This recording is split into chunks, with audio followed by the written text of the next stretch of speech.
जय जिनेंद्र बंधु। आप सभी को मालूम होगा, खास तौर पर बीना की जो सकल दिगंबर जैन समाज है, सकल जैन समाज है, उनके लिए कि बहुप्रतीक्षित चुनाव श्री नाभिनंदन दिगंबर जैन हितोपदेशनी सभा इटावा जैन मंदिर के चुनाव इन दिनों चल रहे हैं। 1 मार्च को यह चुनाव होंगे और वर्तमान में इन चुनावों में 3 अलग अलग समूह चुनावी मैदान में उतरे हुए हैं। हर एक समूह के अपने अपने सदस्य, अपने अपने लोग हैं जो कि इन चुनावों को लड़ रहे हैं। हम आपको बता दें कि इटावा जैन मंदिर के, इटावा जैन समाज के जो चुनाव हैं वे हर 6 वर्ष में होते रहे हैं, लेकिन इस बार जो पिछली कार्यकारिणी थी, अगस्त माह में उसका कार्यकाल समाप्त होने के बावजूद भी 5-6 महीने उस चुनाव को टाला गया। कारण जो भी रहे हों, हम इसमें नहीं जाएंगे। बहरहाल आज हम श्री नाभिनंदन दिगंबर जैन हितोपदेशनी सभा के इस चुनाव में उतरी एक ऐसी पैनल, एक ऐसे समूह के वरिष्ठ सदस्य हम बात करने जा रहे हैं जो कि विशुद्ध रूप से धार्मिक लोग हैं। जो पाठशाला होती हैं जैन समाज में, जैन मंदिरों में, उन पाठशालाओं में पढ़ने वाले युवा, बुजुर्ग, बच्चे, सभी लोगों का एक समूह है जिसे पुरुष पाठशाला समूह परिवार के नाम से जाना जाता है। और इस समूह के श्री देश दिवाकर जी जैन वरिष्ठ सदस्य और बीना जैन समाज के वरिष्ठ सदस्य भी भाई साहब हैं। कई पहले राजनीतिक दलों में भी भाई साहब का काफ़ी वर्चस्व रह चुका है और आज हम उनसे बात करेंगे कि आखिर ये चुनाव होते क्यों हैं, किस तरीके से चुनाव होंगे, आपकी पैनल क्या सोच के चुनाव लड़ रही है। भाई साहब जय जिनेंद्र, बहुत स्वागत है आपका जैन दर्शन एक्सप्रेस में। मतलब ये जो चुनाव चल रहे हैं इटावा जैन समाज के, ये चुनाव मतलब होते क्यों हैं? क्योंकि कई लोग ऐसी टिप्पणियां करते हैं कि सर्वसम्मति से हो जाना चाहिए चुनाव की, क्या कारण होता है, कौन सा ट्रस्ट है? सही मायने में आपको बताएं, 1935 में इस संस्था का गठन हुआ था। फॉर्मसन सोसाइटीज़ में इसका रजिस्ट्रेशन हो गया था और ऐसा एक बायला बना कि हर 6 साल में चुनाव होना चाहिए। तो विधिवत चुनाव हुआ करते थे सन 35 से लेके और आगे तक। लेकिन अभी जो वर्तमान कार्यकारिणी है, उन्होंने अगस्त में ड्यू था चुनाव होना, तो वो 6 महीने तक अभी चुनाव नहीं कराया, अब करा रहे हैं वो चुनाव। तो अनियमितताएँ भारी रही हैं इस वर्तमान कमेटी में। और पाठशाला, गौशाला, खेती की ज़मीन जो संस्था की है, अचल प्रॉपर्टी है, दुकानें हैं, मकान वगैरह हैं, पूरा सुपर मार्केट है, तो इनमें सारी अव्यवस्थाएँ रही हैं। कई लोगों का तो कहना है कि ये संस्था कभी कर्जे में नहीं रही। सागर जिले की बहुत बड़ी संस्था है ये, ट्रस्ट है, और ये कभी कर्जे में नहीं रही, लेकिन वर्तमान में सुना है कि कर्जे में आ गई है। अच्छा, अभी ये वर्तमान में जो कमेटी है उसके कारण। मतलब पहले हम आपसे ये जानना चाहेंगे कि ये कमेटी का काम क्या है, कमेटी करती क्या है? इस कमेटी का काम है कि संस्था के द्वारा संचालित जितनी भी कैटेगरीज हैं, जैसे मंदिर की व्यवस्था मुख्य है, मंदिर में सारे काम सुचारू रूप से चलना चाहिए। उससे संबंधित जो एग्रीकल्चर लैंड है उसकी रखरखाव करना चाहिए बढ़िया। जो ज़मीनें हैं, दुकान वगैरह हैं, मकान वगैरह हैं, किराए पे दिए हैं, तो धर्मशालाएँ हैं, उनकी व्यवस्थाएं बहुत अच्छे से होना चाहिए, सुचारू रूप से चलती है। गौशाला का बहुत बड़ा प्रकरण है, ये मामला है, इसकी भी देखरेख बहुत अच्छे तरीके से होना चाहिए। विद्यालय भी है, विद्यालय, संस्कृत विद्यालय बीना का ऐतिहासिक विद्यालय रहा है। यहाँ से बहुत बड़ी बड़ी हस्तियाँ पढ़ करके विद्वान बने। उसके अलावा एक और विद्यालय है जो सामान्य वर्ग, जो अन्य जाति के लोग हैं, वो उनके स्कूल है। वो पहले संस्कृत विद्यालय था, जहाँ मतलब धर्म की पढ़ाई हुआ करती थी। अब तो स्कूल हो गया है। स्कूल में मतलब पहली क्लास से लेकर 12वीं क्लास तक स्कूल चलता है। अच्छा, मतलब ये जो 3 पैनल खड़ी हुई है, इन 3 पैनलों में से आपकी पैनल मतलब पुरुष पाठशाला समूह भी खड़ा हुआ है इस चुनाव में। तो पुरुष पाठशाला समूह किन उद्देश्यों को लेकर खड़ा हुआ है, कौन से प्रकल्प आप लोग तैयार करेंगे आगे भविष्य में जाके, अगर आपकी पैनल जीतती है तो और उसका अध्यक्ष बनता है तो? हम लोगों का मुख्य उद्देश्य ये है कि मंदिर की जो व्यवस्थाएं हैं वो सुचारू रूप से चलें। जो लोग धार्मिक प्रवृत्ति के लोग मंदिर में आते हैं, दर्शन करते हैं, अभिषेक करते हैं, तो उनके लिए कोई असुविधा नहीं होना चाहिए। पूजा पाठ करने वालों को कोई असुविधा नहीं होना चाहिए। कभी चंदन नहीं है, कभी पानी नहीं है, कभी पुजारी नहीं है, तो अव्यवस्थाएँ फैल जाती है। कभी दुपट्टा नहीं धुला, कभी ये तो बहुत सी बातें नज़रअंदाज कर देते हैं ये लोग। तो हम चाहते हैं, ये हमारी पाठशाला ग्रुप चाहता है कि ये सारी व्यवस्थाएं बहुत अच्छे से चलें, क्योंकि apart from these all things क्या है कि आप खेती बाड़ी पर ध्यान करेंगे, गौशाला का ध्यान करेंगे, अचल प्रॉपर्टी का ध्यान करेंगे, वो तो अपनी जगह है, लेकिन मेन है मंदिर की व्यवस्थाओं का अच्छे तरीके से संचालन होना चाहिए। मतलब हमने देखा है एक समय जब श्री अभय सिंह जी, स्वर्गीय श्री अभय सिंह जी यहाँ की संस्था को संभाला करते थे, वे अध्यक्ष रहते थे, आप भी उनके काफी सहयोगियों में से रहे, तो उस समय की कमेटी में और वर्तमान में जो निवृत्तमान कमेटी अब रही है, वो उस कमेटी में जो राकेश सराफ जी इसके अध्यक्ष हैं, क्या अंतर आप पाते हैं? अभय कुमार जी बहुत सुलझे व्यक्ति थे। वो अपने कामों को नज़र रखते थे और सारी व्यवस्थाएं बहुत अच्छे से करते थे। उनके टाइम पे ये सारी अव्यवस्थाएं नहीं हुई कभी, ना गौशाला। आप विश्वास नहीं करेंगे कि वो खुद जा कर के देखते थे कि गौशाला कैसी चल रही है, मंदिर में कैसा काम हो रहा है, किराएदार कोई परेशान तो नहीं है, सब जैन समाज के तबके के छोटे लोग कोई परेशान तो नहीं है। It was very helpful. और ये उसके अपोजिट वाले हुए। अच्छा। इनके टाइम पे आप ये देखिए कि मंदिर में जो व्यवस्थाएं हैं पूरी तरीके से ध्वस्त हैं। निर्माण कार्यों में बिना पूछताछ के करोड़ों रुपए खर्च कर दिए, जो उसका कोई उपयोग नहीं है।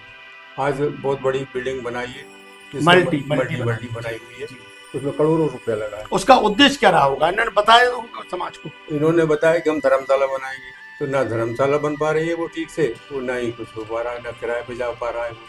तो मेरा मतलब है कि वो वेस्टेज ऑफ मनी हो गया। अच्छा, लोन भी लिया हो मंदिर ट्रस्ट ने, ये बड़ी मतलब शर्मनाक बात होती है कम से कम इस ट्रस्ट के लिए, कि इतनी बड़ी ट्रस्ट जिसमें मतलब ये नगर पालिका के बराबर बजट पेश होता है इसका। अच्छा। हाँ, इसमें लगभग कितने का, मतलब क्या क्या प्रॉपर्टी, कितने की प्रॉपर्टी होगी, कुछ जानकारी होगी आपके पास? ये करीब 200 एकड़ से ज़्यादा तो एग्रीकल्चर लैंड है। सुपर मार्केट में करीब 56 दुकानें हैं, इटावा में करीब 20-25 दुकानें हैं, 2 धर्मशाला हैं।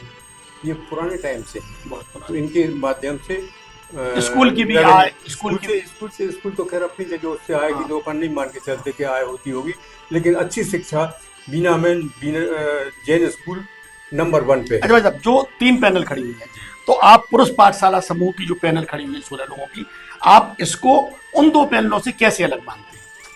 ये मान के चलते हैं कि इसका संचालन जो पाठशाला का है, हमारी दीदी जो है प्रोफेसर डॉक्टर रश्मि जैन, ये चूँकि एजुकेशन डिपार्टमेंट से जुड़ी हुई है और बेहद धार्मिक प्रवृत्ति की है, तो इन्होंने ये सोच करके कि जो मुनि महाराज जी आए थे बीना में, श्री नरसिंह सागर जी महाराज, उनके निर्देश पे पाठशाला शुरू हुई थी सन 18 में। तो 170 स्टूडेंट उस पाठशाला में पढ़ने आते थे। मैक्सिमम एज थी 80 ईयर्स तक के और 20 साल तक के बच्चे लोग पढ़ते आते थे। तो धार्मिक संस्कार डालना और श्रवण संस्कृति, मुनि संस्कृति को आगे तक बढ़ाया कर रखना, ये बड़ा उद्देश्य है उसका। और उसकी वजह से हम लोग चाहते हैं कि ये पाठशाला ग्रुप आगे आए और ये व्यवस्थाएं बनाए। ये चीज़ें इन 2 पैनल में अभाव है। लेकिन ये लोग भी दावा तो ही कर रहे हैं कि हम भी अच्छा काम करेंगे, सभी पैनल अपने अपने हिसाब से दावा करती हैं। तो इसमें ये एक बात समझ में नहीं आ रही है, आपसे समझना चाहेंगे हम, हमें बहुत ज़्यादा जानकारी नहीं है कि जैसे आपके 16 सदस्य हैं, अन्य के किसी के 28 हैं, किसी के 30 हैं, तो इसमें जो कमेटी बनती है वो कितने लोगों की बनती है और वो कमेटी कैसे काम कर पाती है? इसमें समाज के जो व्रत भंडार जमा करने वाले होते हैं, वो वोटर होते हैं, वो इलेक्ट करते हैं और 31 लोगों को इलेक्ट किया जाता है। तो 31 ट्रस्टीज हो जाते हैं। इसमें 6 साल का टर्म रहता है, 6 साल का, लेकिन 2 बार चुनाव होते हैं। 3 माह में हो जाता है, अध्यक्ष या मंत्री बदलना हो तो नहीं तो 6 साल पूरा चलता है। तो इस बार तो इस संस्था के अध्यक्ष महोदय ने चुनाव लड़ने का फैसला ही नहीं लिया, उनने चुनाव के बाहर ही हो गए वो।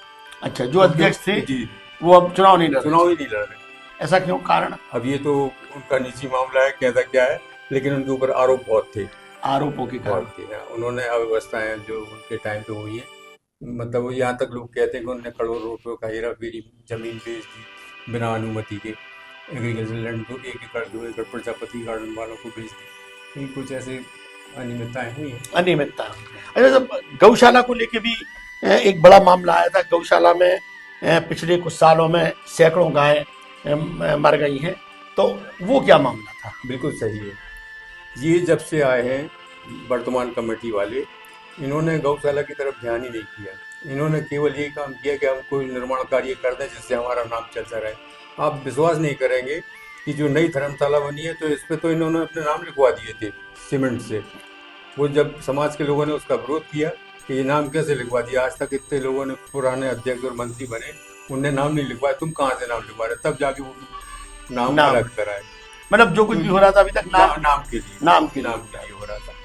अच्छा, इस वजह से वो गौशाला में कोई ध्यान नहीं रहता था कि गौ को बीमार है डॉक्टर को ले आए, उनका इलाज कराएं, वो सब चीजें नहीं। अच्छा, समाज में जैन समाज चूंकि एक संभ्रांत समाज होता है और ऐसा माना जाता है कि एक धनाढ़ समाज ये समाज है, लेकिन इसके बाद भी कुछ लोग ऐसे हैं जो मध्यम वर्गीय हैं, गरीब हैं, उनके लिए इस कमेटी ने अभी तक क्या किया या क्या किया जाना चाहिए?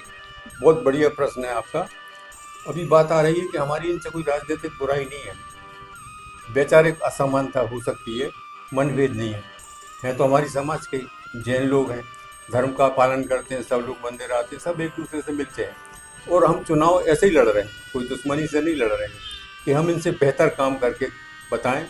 और इन्होंने जो भी काम किए हैं वो लाइन हमें छोटी नहीं करना, हमें लाइन बढ़ाना है बस। अच्छा, जैसे यदि मान लीजिए आपकी कमेटी आ जाती है, वहाँ पे बैठ जाती है, सत्ता में बैठ जाती है, तो इसके बाद इनके जो कामों की जांच होती है, जो आपकी फाइलें खुलेंगी, जो कुछ भी, तो यदि मान लो कोई दोषी होता है, यदि कोई बड़ा घोटाला निकलता है, तो क्या उसकी FIR या उसकी प्रशासनिक कोई जानकारी, ये सब चीजें होंगी क्या?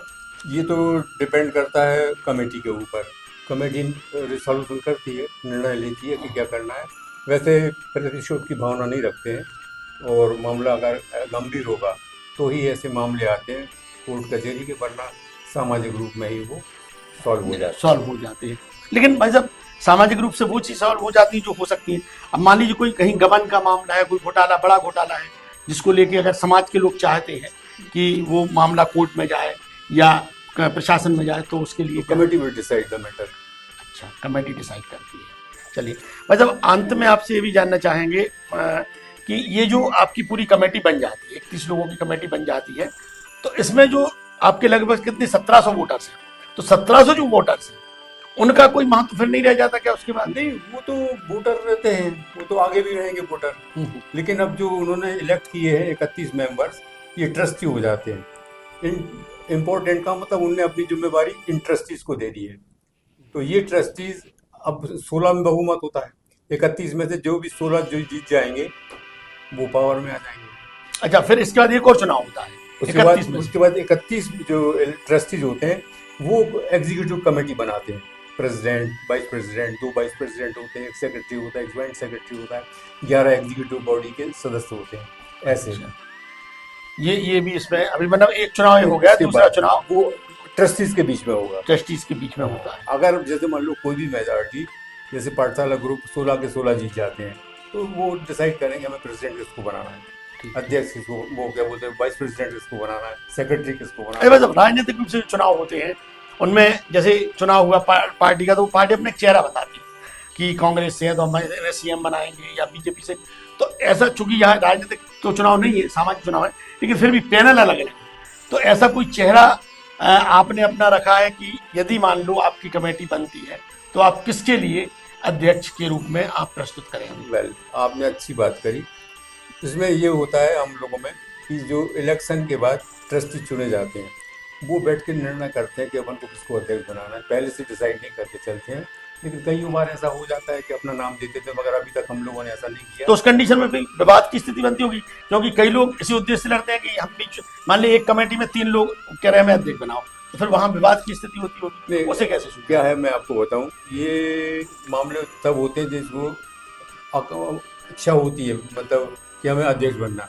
अभी इधर जो हमारी पाठशाला में, ये सब पाठशाला के स्टूडेंट ही है, इनको कोई वो नहीं है कि हम प्रेसिडेंट बने या सेक्रेटरी बने, जो जैसे निर्णय ले लेंगे वो मान्य हो जाएंगे, वो मान्य, कोई लड़ाई नहीं लड़ेंगे। अच्छा, अब हम थोड़ा सा दूसरे मुद्दों पे आते हैं। ऐसी जानकारी मिली है, जैसे आपने डॉक्टर प्रोफेसर रश्मि दीदी का नाम लिया, तो रश्मि दीदी को इसमें ऐसा हमें जानकारी मिली है जो अपने सूत्रों से, कि उन्हें वोटर ही नहीं बनाया गया, जबकि वो यहीं रहती हैं, इसी समाज में रहती हैं, समाज का भला करती हैं, सभी मुनि महाराज लोग उन्हें मानते भी हैं कि हाँ भाई एक विद्वान यहाँ पे वो महिला के रूप में ब्रह्मचारी के रूप में यहाँ पे है। तो ऐसा क्या कारण है कि यहाँ पे धर्मात्मा ही लोगों के लिए साथ में नहीं लिया जाता है? नहीं नहीं, ऐसी बात नहीं है। एक्चुअली क्या है, बायला में ऐसा दिया हुआ है कि जो शादीशुदा महिलाएं हैं जिनकी शादी हो गई है वो व्रत भंडार जमा कर सकती हैं। वो व्रत भंडार जमा कर देना का मतलब होता है कि वोट डालना। अब चूंकि इन्होंने मतलब धर्म के मार्ग पे अपना जीवन यापन तय कर लिया है कि हमें धर्म को ही अपने वो करना है, तो शादी नहीं कराई और अपने ब्रह्मचर्य जीवन व्यतीत कर रही है, इसलिए उनको वोटर नहीं बन पाए। वोटर नहीं बन पाई। चलिए ये बायला हो गया। बायला ये भी तो है कि एक सीमा निर्धारित है क्षेत्र की इटावा जैन समाज में कि आपके मल्टी तक के जो लोग हैं वो वोट देंगे। अब यहाँ पर आप देखिए कठरिया परिवार एक है जो चैतन्य धाम के पास रहता है और कुछ लोग बड़ी बजरिया क्षेत्र के हैं, कुछ लोग शांति नाथ मंदिर जी के आसपास। तो इन लोगों ये भी बायला है कि यही लोग वोटर्स रहेंगे, यही लोग व्रत भंडार देंगे, फिर इन लोगों को कैसे समझेंगे? नहीं नहीं, मैं बताऊं आपको, इनके परिवार बजरिया में जो रहते थे उन्होंने मेरे को जो जानकारी मिली है वो ये है कि उन्होंने भी इटावा में मकान खरीद लिए हैं और वो अब इटावा के मकानों में रहते हैं। तो अब इटावा उस क्षेत्र में आ गए, उस दायरे में आ गए, तब वो व्रत भंडार जमा कर सकते हैं। अच्छा, अगर वो बजरिया में रहते होते या चेतन धाम के उस तरफ रहते होते, दूर रेलवे कॉलोनी तरफ छोटी बजरिया में, वो फिर कहते कि हमारा व्रत भंडार जमा कर लो, तो नहीं होता। वो उनका एक कोई भी रेसिडेंस यहाँ इटावा में हो जाता है तो वो एंटाइटल हो जाते हैं। अच्छा, आपको क्या लगता है कि जैसे कि ऐसी जानकारियां मिली है कि इन चुनावों में कई लोगों पे दबाव डाला गया, कई लोगों को पैनल में जो खड़े हो रहे थे उन्हें बैठाया गया, फॉर्म खिंचवाया गया या उनसे कहा गया कि आप चुनाव मत लड़ो, इस प्रकार की प्रेशराइजबाजी जो राजनीति है जिसमें पॉलिटिकल लोग भी इन्वॉल्व हैं, जो स्थानीय जनप्रतिनिधि भी इन्वॉल्व हैं, तो ये सब चीजें अगर चुनाव के समय पर होती हैं तो फिर इनको आप कैसे निपटें? मेरे ख्याल से ये जब चुनाव होता है, वोटिंग के टाइम की बात है, तब तो ये सब चीज़ें नहीं होती। ये चुनाव के पहले जो होता है वो मेरी जानकारी में तो अभी नहीं आया है कि ऐसा कोई प्रेशराइज कर रहा है या कोई दबाव डाल रहा है। चुनाव तहसीलदार साहब करा रहे हैं, वो उन्होंने अपनी टीम बनाई है जी। तो आपको लगता है कि तहसीलदार साहब बिल्कुल निष्पक्ष और निर्विवाद और स्वच्छ चुनाव करवाएंगे, पूरी पारदर्शिता के साथ करवाएंगे, ऐसी आप उम्मीद करते हैं क्या? हमें यकीन है कि वो अच्छे से कराएंगे, ईमानदारी से कराएंगे और होना भी चाहिए। क्योंकि एक पैनल ऐसी भी है जो पॉलिटिकल इन्वॉल्वमेंट जिसका बहुत ज्यादा है, तो ऐसा तो नहीं है कि कल को कोई ऐसी स्थितियां हो जाती हैं कि जो पहले होती रही है कि इसको जिता दिया, इसको हरा दिया। नहीं, अभी ऐसी बात नहीं है। ये बड़ी मुश्किल से तो चुनाव करने का निर्णय ले पाए हैं ये लोग और इसमें पूरा प्रशासन अच्छे तरीके से काम करेगा, ऐसी आशा करते हैं हम। चलिए, तो ये थे तेज दिवाकर जी जो कि वरिष्ठ सदस्य हैं पाठशाला समूह के और बीना की जैन समाज के भी वरिष्ठ सदस्य हैं। पॉलिटिकल गतिविधियों में भी ये काफ़ी समय तक इन्वॉल्वमेंट इनका रहा है, बहुत सक्रिय रहे हैं और आज इन्होंने हमें इटावा जैन मंदिर के चुनाव से संबंधित बहुत सारी जानकारियां दी हैं, स्थितियां स्पष्ट की हैं। हमें भी जो जानकारियां नहीं थी वो भी जानकारियां हमें मिली हैं। आप यहाँ पर आए भाई साहब, आपका बहुत बहुत धन्यवाद। जय जय।